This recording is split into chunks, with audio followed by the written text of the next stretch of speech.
Il y a très longtemps, je pense un de mes premières compétitions, j'ai utilisé une technique où j'ai frappé l'adversaire, la jambe de l'adversaire en tenant l'épée dans une seule main.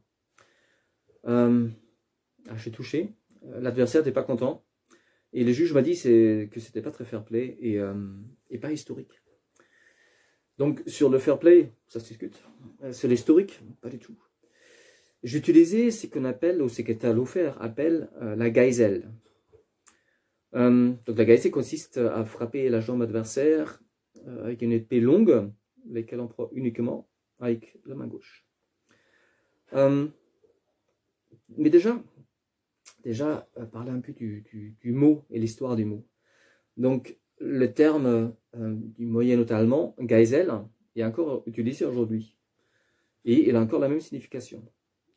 C'est une espèce de fouet. Il y a plusieurs lanières. D'ailleurs, si vous demandez aujourd'hui en allemand ce que c'est, il va vous regarder très bizarrement.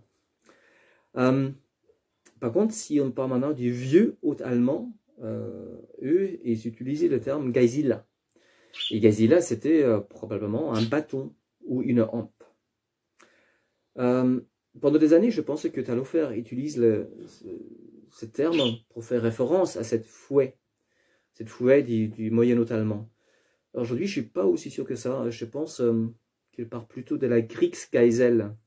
La Kriegsgeisel qui est, en français, les fléaux d'armes. Bon, l'un comme l'autre, ça ne change pas grand-chose pour nous. En tout cas, le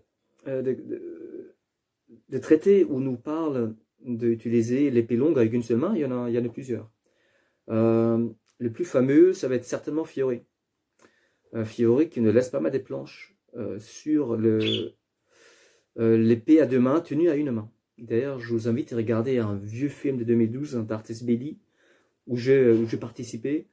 Donc 2012, c'est les préhistoires des armes à cheveux, hein, donc voilà, vous regardez ça avec en connaissance de cause. Et ça vous donne une idée à quoi ça ressemble, cette épée tenue à une seule main chez Fiore. Et sinon, il y a Talofer nous donne une deuxième planche sur cela, et c'est en combat en armure. Il fait un Mordhau avec une seule main, et il cible la cheville. Et je pense, alors si vous arrivez à toucher l'adversaire avec un coup comme ça, sachez qu'il y a une côté psychologique qui est intéressant à utiliser. Et je suis persuadé que Talofer il le savait, car dans son traité de Nuremberg, il note « Wer das Krieg nehmet, oben neder wird hier beschämet ». Ça veut dire, la traduction, plus ou moins, c'est si quelqu'un te ramène la guerre, du haut vers le bas, tu peux lui faire honte. D'accord? Donc une dimension psychologique importante pour cette technique-là. D'ailleurs, si toi et moi on a la chance de se croiser un jour dans une lice, sache que au moins une fois par combat, je vais essayer de placer une geisel, d'accord? J'adore de le faire. Et si tu crois ça un de mes élèves, bah, aussi. Hein. Donc, je pense... ouais, il est temps d'arrêter. Voilà. Une petite, encore une autre pierre sur votre mur des connaissances pour l'escrime allemand. J'espère que ça vous a plu.